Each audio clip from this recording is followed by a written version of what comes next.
Hey, what's up you guys? Welcome back to another episode of DICEgame, where your boy Dice brings you the best news, the best information, and the best trending clips from the music business. Before we get started, make sure to hit that subscribe button and like, comment, share, and make sure you stay tuned for season 2 of DICEgame. I'll be announcing that in the near future. Turn on your notifications so that you can be up to date with all that's happening with DICEgame. Let's get started. Episode 6, the evolution of music festivals. Since Woodstock, music festivals have had a lasting impact on our culture that transcends geographical boundaries and also brings all types of people together and celebrates all of our love for music. So first, let's talk about Woodstock of 1969. Woodstock of 1969 was held in Bethel, New York. It was one of the most iconic and pivotal events in the history of music and the counterculture movement. Conceived as the Aquarian Exposition, 3 days of peace and music is what it was called. The festival attracted an unexpectedly large crowd. They had planned for around 50,000 people, and it ended up being around 400,000 plus. Woodstock featured a diverse and legendary lineup, including some of the biggest names in music at the time.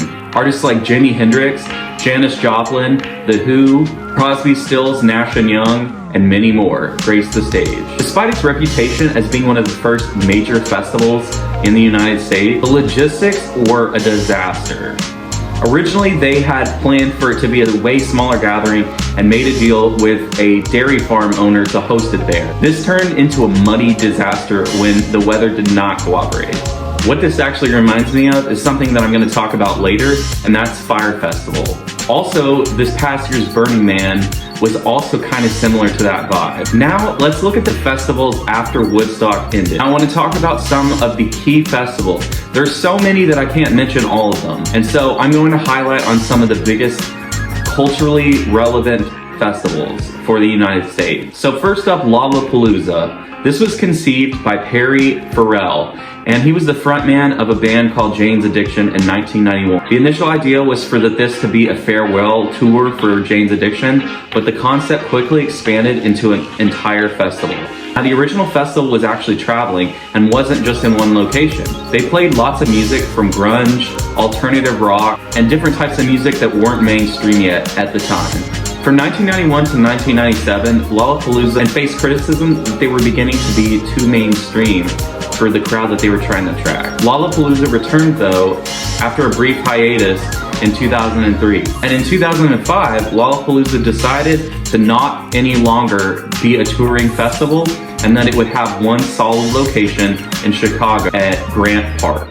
This allowed it to expand its offerings and to offer more music and a diverse amount of genres that were being played. Now let's talk about Coachella. Coachella was founded by Paul and Rick of Golden Voice, a California-based concert promotion company. The first festival took place in 1999 at the Empire Polo Club in Indio, California. This location has remained the main spot for Coachella throughout its entire history. Coachella was inspired by other successful music festivals that were happening internationally, such as the UK's Glastonbury Festival. The festival creators wanted to basically bring a festival of a similar caliber to the United States that also featured art installations and other things besides just a normal music festival. Now, Coachella is not only known for its music, but like I said, its art installations, its fashion, sculptors, and turning the grounds of the festival into a vibrant art gallery. Coachella has been synonymous now with trend setting and the new upcoming fashion, making it really culturally significant. Next up, Rolling Loud.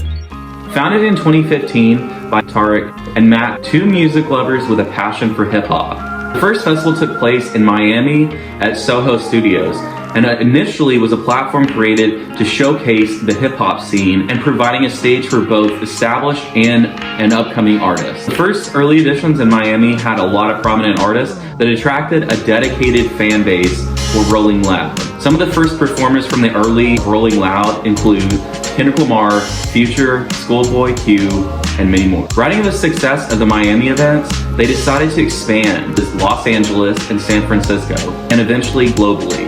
The festival's name reflects the hip-hop culture. Rolling Loud also embraced technology, live streaming, and so much more to give fans the ultimate experience for a hip-hop festival.